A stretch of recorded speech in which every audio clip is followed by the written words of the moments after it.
एक और खबर से आगाह करते चलें। खुडिया खास में गलियों और चौकों में गंदा पानी खड़ा होने से शहरियों को पैदल चलना भी मुश्किल हो गया है। औरतों, बच्चों और लोगों के गंदे पानी से गुजरते वक्त कपड़े भी खराब हो जाते हैं। नमाजियों को मस्जिद में आने के लिए गंदे पानी से गुजरना पड़ता है।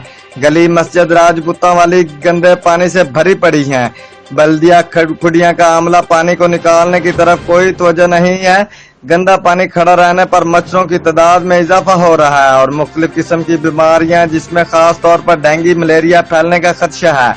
खुडिया के सियासी, समाजी और मजहबी रहनुमाओं ने वजीर आला पंजाब और डीसी कसूर की तवज्जो इस तरफ दिलाते हुए मुतालबा किया है कि खुडिया में गंदे पानी ने लोगों का जीना हराम कर दिया है और काफी मुश्किलात का सामना है। इन मुश्किलात को मद्देनजर रखते हुए मुतलका अहलकार को आगाह किया जाए कि वो खुडिया में मौजूद गंदे पानी की निकासी का बंदोबस्त करें ताकि खुडिया खास के शहरी इस जिले से बच सकें। रिपोर्ट मार बिशारत सिद्दीकी, डिविजनल ब्यूरो चीफ, जियो एक्सप्रेस न्यूज, लाहौर।